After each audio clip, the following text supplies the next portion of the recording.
नमस्ते दोस्तों, स्वागत है आपका ज्ञानवेद चैनल पर। आज के इस वीडियो में हम लेके आए एक practical approach public provident fund के लिए। तो आप ये वीडियो एंड तक देखिए तो आपको इसकी सारी जानकारी मिलेगी। अगर इसके बाद भी आपके कुछ क्वेश्चंस आते हैं तो कमेंट बॉक्स में प्लीज लिखिए, हम इसका जरूर जवाब देंगे।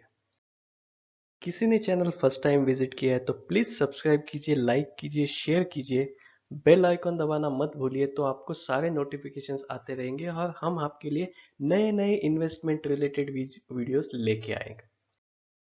पब्लिक प्रोविडेंट फंड की जब हम बात करते हैं तो भारत में ये काफ़ी पॉपुलर प्रोडक्ट है और ये गवर्नमेंट का प्रोडक्ट है, सेफ माना जाता है। तो इसके सारे एस्पेक्ट हम आज डिस्कस करेंगे। तो आपके कोई भी क्वेश्चंस ऐसे छूटने ना पाए तो वीडियो एंड तक ज़रूर देखिए। और उसके साथ ही हम एक उदाहरण के साथ भी आपको बताएंगे कि एक कंपाउंडिंग फैक्टर जो होता है वो कैसे जादू की जैसा काम करता है और आपके लिए ये बेनिफिट। तो आप ये मान सकते हैं कि ये अकाउंट सभी के लिए होना आवश्यक है। हम ऐसा मानते हैं, ऐसा क्यों मानते हैं ये भी हम आपको बताने की कोशिश करेंगे। किसी भी निवेश से पहले हम कोशिश करते हैं कि हमारी जो बचत हो वो रहे और उसमें वृद्धि भी होती रहे। बट उसके अगेंस्ट कुछ जोखिम होती है हमेशा, और उसके अनुसार हमें जो है निवेश पे रिटर्न मिलते हैं। तो ये हम डिस्कस करेंगे इस वीडियो में। तो आपको दिखेगा कि ये प्रोडक्ट इसके लिए कैसे काम करता है। किसी को अगर नहीं पता है तो जस्ट क्विक इन्फॉर्मेशन कि पीपीएफ अकाउंट होता क्या है। इसको कहते हैं सार्वजनिक भविष्य निधि या पब्लिक प्रोविडेंट फंड, जो भारत सरकार की स्कीम है, जो शुरू की गई थी 1968 में। एक राष्ट्रीय बचत संस्थान जिसको नेशनल सेविंग्स इंस्टीट्यूट कहते हैं, उसके थ्रू एक स्टार्ट की थी। उसमें होता क्या है, इसमें एक 15 साल का एक लॉक इन पीरियड होता है। तो लगभग हमें 16 साल का इन्वेस्टमेंट करना होता है। फर्स्ट ईयर जो होता है वो जीरो माना जाता है। तो 0 + 15 हमारा 16 ईयर का टोटल इन्वेस्टमेंट हो गया। लोग पीपीएफ अकाउंट में पैसे क्यों डालते हैं या क्यों डालना चाहिए? तो इसके कुछ फैक्टर्स भी है। जैसे इसको सबसे सुरक्षित स्कीम माना जाता है क्योंकि गारंटी किसकी है? गारंटी है गवर्नमेंट ऑफ इंडिया, भारत सरकार की गारंटी। तो आप मान सकते हैं कि आपका इन्वेस्टमेंट सुरक्षित हाथों में है। इसके साथ आपको ये टैक्स सेविंग अपॉर्चुनिटी भी प्रेजेंट करता है। तो कितना वो भी हम देखेंगे। इसको कहते हैं एक ट्रिपल ई लाभ या ट्रिपल ई आपका सेविंग अपॉर्चुनिटी। तो ये क्या होता है? Exempt exempt exempt, triple E का मतलब 3 टाइप की इसमें छूट मिलती है। वो कैसी, वो भी हम देखेंगे। पीपीएफ अकाउंट में जो हमें ट्रिपल ई अपॉर्चुनिटी या लाभ मिलता है, उसमें पहली छूट जो होती है वो इनकम टैक्स एक्ट 80C के अंडर हमें 1,50,000 का जो टैक्स एग्जेम्पशन मिलता है। मतलब 1,50,000 तक की जो इन्वेस्टमेंट हम करते हैं उस पर टैक्स हमें नहीं लगेगा। और उस पर जो इंटरेस्ट हमें सालाना आता है उस पर भी हमें कोई टैक्स देना नहीं पड़ता। उसके बाद जो भी हमें पूंजीगत लाभ होता है, कैपिटल गेन होता है मैच्योरिटी पे, उस पर भी कोई टैक्स नहीं। इसलिए 3 टाइप की छूट इसमें टैक्स की मिलती है। इसीलिए ये स्कीम बहुत पॉपुलर है। ऐसे कौन लोग हैं जो अपने लिए पीपीएफ का खाता खोल सकते हैं? अगर आप भारत के नागरिक हैं 18 साल से ऊपर तो आप अपना अकाउंट खोल सकते हैं। आप अगर एनआरआई है या एचयूएफ इन्वेस्टर है तो आपको ये अकाउंट ओपन करने की अनुमति नहीं है। अगर एचयूएफ है तो आप क्या कर सकते हैं, आप इंडिविजुअल नाम पे पीपीएफ अकाउंट खोल सकते हैं। आप जॉइंट अकाउंट भी इसमें खोल सकते हैं। अगर आप माइनर है तो आपके पेरेंट्स आपके बिहाफ पे पीपीएफ अकाउंट खोल सकते हैं। अगर किसी को पीपीएफ अकाउंट खोलना है तो वो नज़दीकी सार्वजनिक बैंक में जाके अकाउंट खोल सकते हैं या पोस्ट ऑफिस में भी इसकी सुविधा मिलती है। उसके बाद आजकल प्राइवेट सेक्टर बैंक्स भी पीपीएफ अकाउंट खोलने की सुविधा प्रदान करते हैं। तो होता क्या है इसमें, कहीं भी आप ओपन कीजिए आपको सेम बेनिफिट ही मिलने वाला है। प्राइवेट में जाओ तो आपका कुछ नुकसान हो सकता है, ऐसी कोई बात इसमें नहीं है। आज की घड़ी में अगर किसी को चाहिए कि ऑनलाइन अकाउंट खोलने की सुविधा है क्या, तो हाँ, इसमें आप एप्लीकेशन ऑनलाइन भी कर सकते हो, अपना अकाउंट ओपन कर सकते हैं। पीपीएफ स्कीम के कुछ नियम होते हैं, वो भी हम देखते हैं। उसमें से कुछ नियम कौन से हैं, तो एक व्यक्ति अपने लिए एक ही पीपीएफ अकाउंट खोल सकता है, एक से ज़्यादा खोलने की अनुमति नहीं है। उसके बाद इसमें कुछ इन्वेस्टमेंट की लिमिट भी होती है। मिनिमम आपको एक वित्तीय वर्ष में कम से कम 500 रुपये जमा करने होते हैं और ज़्यादा से ज़्यादा आप 1.5 लाख तक कर सकते हैं। अगर आपने 1.5 लाख तक से ऊपर भी अगर रकम इसमें जमा की तो आपको उसके ऊपर कोई बेनिफिट या ब्याज नहीं मिलता है। जो 500 रुपये मिनिमम अमाउंट है वो अनिवार्य है, मैंडेटरी है आपको जमा करने के लिए। अगर आप नहीं करते तो आपको कुछ जुर्माना भी लग सकता है आपका अकाउंट डॉर्मेंट होने से बचाने के लिए। ये अमाउंट चेंज हो सकता है, अभी तो हमें जो इन्फॉर्मेशन है उसमें 50 साल 1 साल के लिए है। आपको जो ब्याज मिलता है वो मिलता है हर साल में 31 मार्च को, पूरे साल का एक साथ। अगर आप अमाउंट भरना चाहते हैं अपना अकाउंट में, तो अगर किस्तों में भरना चाहते हैं इंस्टॉलमेंट में, तो आप मैक्सिमम 12 इंस्टॉलमेंट यूज कर सकते हैं।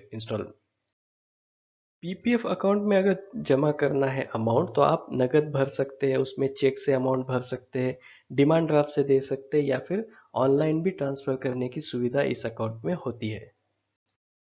पीपीएफ अकाउंट पे जो हमें ब्याज मिलता है उसकी जो रेट होता है वो हर त्रैमासिक या हर क्वार्टर में डिक्लेयर होती रहती है, तो आपको पहले ही पता चल जाता है उस क्वार्टर में आपका रिटर्न कैसा होगा।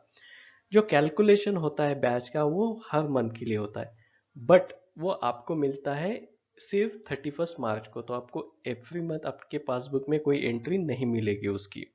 तो हमारा एक सुझाव है, अगर आपको उस पूरे मंथ का अगर ब्याज चाहिए तो आप 5 तारीख से पहले अपने अमाउंट जमा करते जाइए।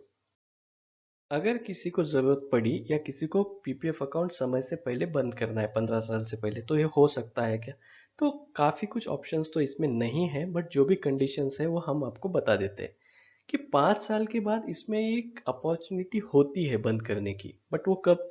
अगर आपके पास कोई क्रिटिकल इलनेस आ जाए अप्लीकेंट को या किसी उसके स्पाउस को या बच्चे को, तो आप एप्लीकेशन दे सकते हैं पीपीएफ अकाउंट क्लोज करने के लिए। उसके बाद अगर आपके बच्चों के उच्च शिक्षा के लिए अगर चाहिए अमाउंट, तो आप भी एप्लीकेशन दे सकते हैं, बट आपको एप्लीकेशन का प्रूफ देना पड़ेगा उसको, मतलब एडमिशन कहीं हुआ है तो। इसमें एक पेनल्टी भी लगती है, आपको जो इंटरेस्ट रेट है उससे 1% कम ब्याज मिलता है। और आवेदक का अगर निधन हो जाए तो उसकी फैमिली उसके लिए क्लोजर का फॉर्म भर। जब आप पीपीएफ अकाउंट के 3 साल पूरे कर लेते हैं तो आपको एक अपॉर्चुनिटी मिलती है, आप अगर आपको कोई लोन की सुविधा चाहिए तो इसमें आप एलिजिबल होते हैं। जैसे हमने कुछ टाइम पहले देखा है कि 5 साल के बाद आप अगर आपको प्री मैच्योर क्लोज करना है तो कुछ अपॉर्चुनिटी आपके लिए होती है यहाँ पे 5 साल के बाद। जब आप पीपीएफ के 6 साल कंप्लीट कर लेते हैं उसके बाद आपको सेकंड लोन के लिए एलिजिबिलिटी मिल जाती है।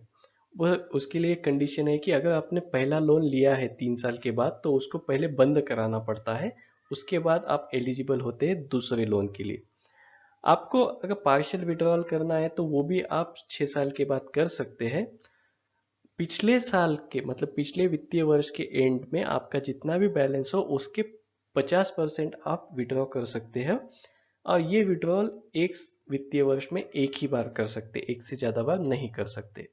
अगर आप पार्शियल विड्रॉल करते हैं तो उस पर कोई टैक्स उस अमाउंट पे या रिटर्न पे नहीं लगता है, उस पर कोई पेनल्टी भी नहीं लगती। जब पीपीएफ अकाउंट इन्वेस्टमेंट के पूरे 15 साल खत्म हो जाते हैं, कंप्लीट हो जाते हैं, तो आपका अकाउंट मैच्योरिटी पे आ जाता है। अगर आप चाहो तो पूरी अमाउंट उस अकाउंट से निकाल कर अकाउंट क्लोज कर सकते हैं। बट उसमें एक और चीज है कि आप चाहे तो इसमें 5 साल का एक्सटेंशन भी ले सकते हैं, आप उसका एप्लीकेशन फॉर्म दे सकते हैं। उससे ये काफी बार आप कर सकते हैं, मतलब इसमें कोई निश्चित मात्रा नहीं है कि आप इतने ही बार एक्सटेंशन अप्लाई कर सकते हैं, आप जब तक चाहो अपने अकाउंट के लिए आप एक्सटेंशन फाइल कर सकते हो। अगर आपको लोन लेने की जरूरत पड़ी तो और आप लोन के लिए एलिजिबल है पीपीएफ के अगेंस्ट, तो उस केस में क्या होता है, तो सारे अमाउंट पे आपको लोन नहीं मिलता है। लास्ट फाइनेंशियल ईयर जो लास्ट पिछला जो वित्तीय वर्ष है उसमें आपका जो बैलेंस रहेगा उसके 25% आपको एलिजिबिलिटी माना जाता है। ये अमाउंट आपको रीपे करनी होती है 36 मंथ्स में, मतलब 3 साल में आपको ये अमाउंट चुकता करानी होती है। इस पे ब्याज लगता है मात्र 2%, ये बहुत ही अच्छी स्कीम है। अगर मान लीजिए आपने ब्याज टाइम पे नहीं भरा, आपने लोन चुकता नहीं किया, तो ये ब्याज आपका 6% इंटरेस्ट रेट पर भी जा सकता है। पीपीएफ को अच्छी तरह से समझने के लिए एक उदाहरण भी लेते हैं। मान लीजिए आप हर महीने 10,000 रुपये जमा कर रहे हैं, तो एक साल में आपका हो गया 1,20,000 रुपया। आप 15 साल में 18 लाख रुपए जमा कर दिए। अगर आज का हम इंटरेस्ट रेट देखें जो है 7.1%, 7.1%, अगर उसी रेट से हम कैलकुलेट कर दिया जाए जो अभी मिनिमम है लास्ट 30-40 साल में, उस पे भी अगर देखें तो हमारा 13.5 लाख से भी थोड़ा ज़्यादा ब्याज होता है। तो हमारी जो मैच्योरिटी अमाउंट होती है वो होती है लगभग 31,50,000 से भी ज़्यादा। अगर मान लीजिए उसके बाद आपने 5 साल का एक्सटेंशन मांगा, उसके बाद ये अमाउंट हो जाती है। अगर आपने कुछ एडिशनल अमाउंट जो जमा की है वो हमने पकड़ी नहीं, उसी अमाउंट पे अगर ब्याज कंसिडर किया तो 44,50,000 के ऊपर जाता है। उस पर भी आपको कोई टैक्स नहीं देना होता है। मान लीजिए आपको ज़रूरत नहीं, आप और एक 5 साल का एक्सटेंशन लेते हैं, उस समय ये अमाउंट जाती है 62,70,000, मतलब 62,70,000 के ऊपर। और 5 साल का अगर एक्सटेंशन आप लेते हैं तो होता क्या है, 88,040 लाख, 88,40,000 सॉरी, ये अमाउंट जाती है। उसके बाद अगर आप 20 साल का टोटल एक्सटेंशन मतलब और 5 साल लेके 20 साल मतलब 15 + 20 ऐसे 35 ईयर्स का अगर इन्वेस्टमेंट करते हैं तो आपका अमाउंट हो जाता है 1,20,00,000 के ऊपर। ये हम जस्ट कैलकुलेट कर रहे हैं इस 7.1 से, जो कि अब तक का लास्ट 30-40 साल में ये सबसे लो रिटर्न है। काफी बार हमने देखा है कि इंटरेस्ट रेट जो होता है वो 8% से ज्यादा।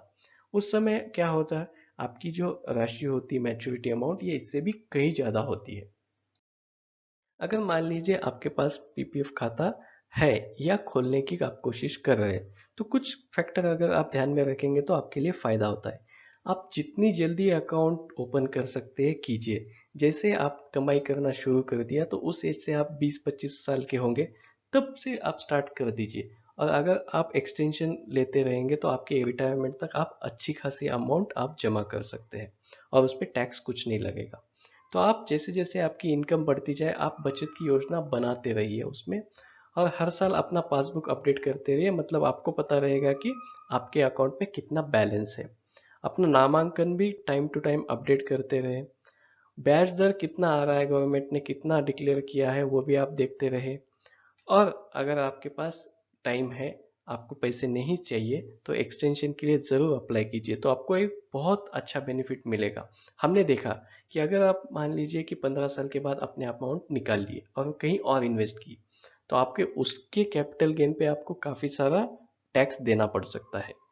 मगर इस केस में अगर आप एक्सटेंशन फाइल करते हैं तो आपको कोई बात नहीं। तो आप क्या कर सकते हैं कि आप पार्शियल विड्रॉल कर सकते हैं।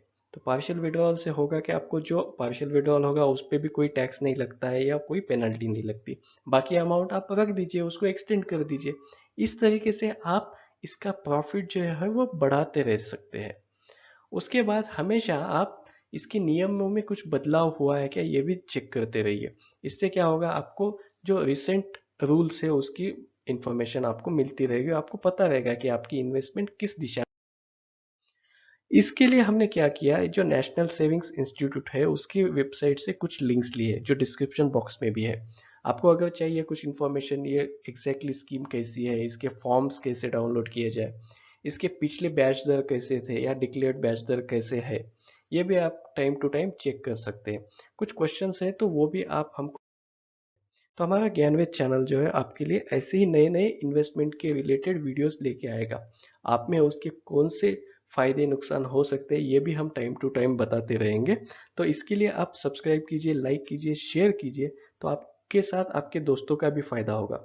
अगर आप नोटिफिकेशन के लिए अगर बेल आइकॉन दबाते हैं तो आपको नए वीडियोस के नोटिफिकेशंस आते रहेंगे। तो होगा क्या, आपकी इन्वेस्टमेंट भी हैप्पी होती रहेगी और सबका फायदा भी होते रहेगा। तो चलो, happy investing, thanks for watching, धन्यवाद।